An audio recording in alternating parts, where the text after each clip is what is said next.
На отворена порта ви посакувам добра вечер на сите. Многу ми е драго што се собравме во волкав број да поразговараме за една многу важна тема.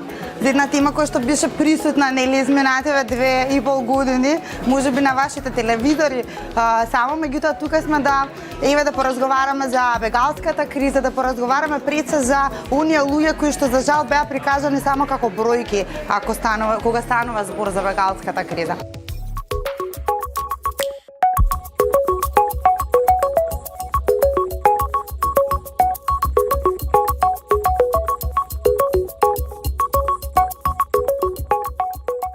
Кафето е сегогаш убава причина да се собереме и да разговараме. Самата неформална околина, како што е обичаен кафич, прво ве опушта и тера да бидете поспремни за тоа што доаѓа. Друго е кога тоа го зборите на конференции, на телевизија, бидејќи често пати зборувам за бегалците и знам како е фидбекот, ама кога ќе се собереме во некоја ваква неформална ситуација, некако сме поотворени да комуницираме тоа што нас ни треба, да ги чуеме секој граѓанин од секој агол и од секој аспект што мисли за бегалците, така да многу ми се допадна работунцата, навистина не опушти едно поднеделничко попладне. Сметам дека ова е баш добар начин, затоа што самата неформална средба би ги опуштила и бегалците, односно лицата кои што се предмет на оваа дискусија, да не кажам, затоа што на овој начин од една страна ние, како граѓани, како посетители, за одредени лица кои што имаат предрасуди, би ги срушиле тие бариери, а од друга страна би ги запознале човечките судбини на бегалците.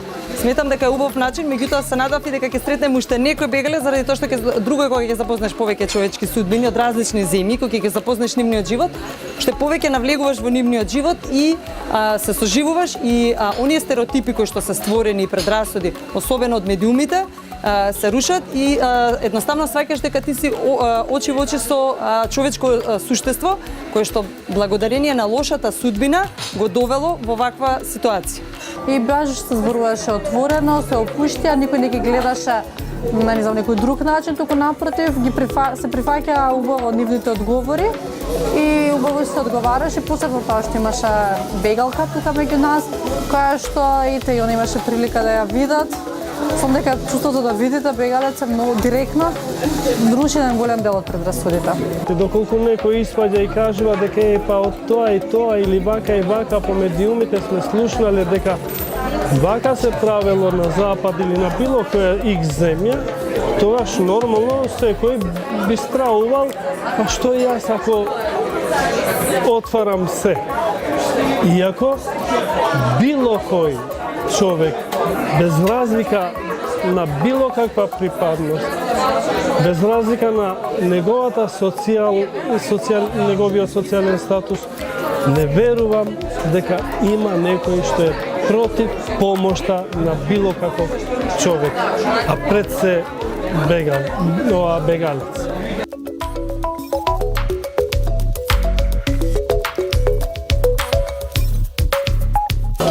Actually, like I say before a little time, I start to travel like every refugee because everybody know Iraq have very bad situation of ISIS, of big war we have in Mosul and every place. And I start to travel Iraq for Turkey, and from Azmir my story starts. We go everybody with many people, babies, kids, old ladies. In boat it's only for 60%, but we was 85% and I fall down many times from the boat in the water. And we walk almost more from 35 kilometers till we get in the camp, and We go in Mytilene camp, but the big story and experiment for me, like refugee and like human, start in Idomeni camp.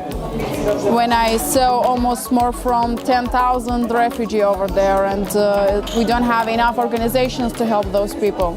We don't have enough doctors to help those people, and many and translate who they work over there. They was very bad with the people, and they was sorry to say that they looking for people and for the refugee like they animals. They not human. They not people.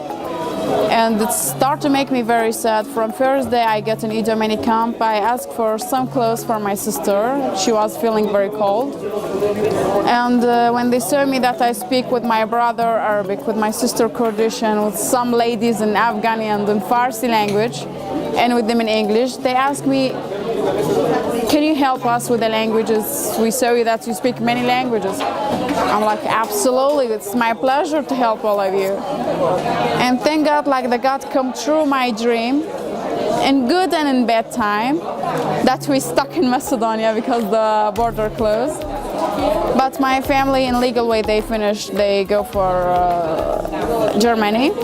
And I stay here in Macedonia. I start first thing 6 months like volunteer with Red Cross.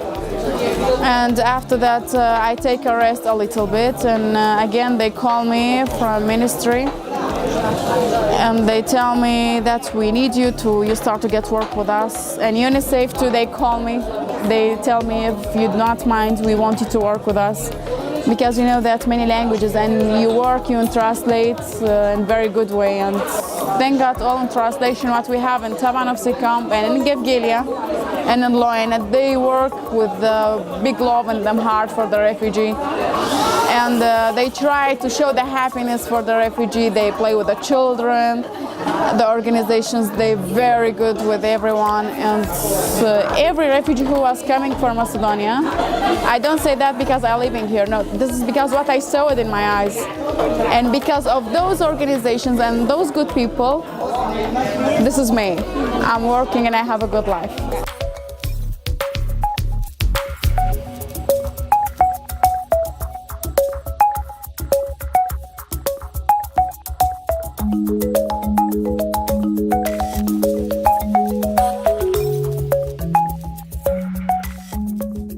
Всушност, нашата цел е преку овие разговори со граѓаните да доближиме приказната за бегалците и бегалската криза во Македонија, да развиеме една дебата во која што секој ќе може да го сподели своето мислење и перцепција, иако свесни дека стереотипите и предрасудите се дел од нас. Свесни сме дека кај дел од граѓаните имаме различен пристап, различни перцепции, што дебатите и овие, би кажал, средби на кафе со бегалците и го покажаа тоа.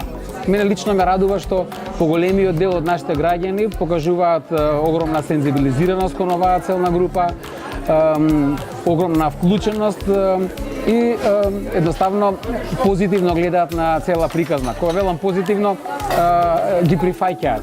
Значи, спремни се да се вклучат дури волонтерски и филантропски во дел од активностите. А сепак оној другиот дел од граѓаните е помал, барем на нашите дебати, што од една страна ме радува, но од друга страна сметам дека многу повеќе ни се потребни оние луѓе кои што се полни со стереотипи, предрасуди и кои што и немаат увид во сопствените предрасуди. А дефинитивно со самото нивно делување во својата средина и тоа како шират некоја друга приказна која што е различна од нашата.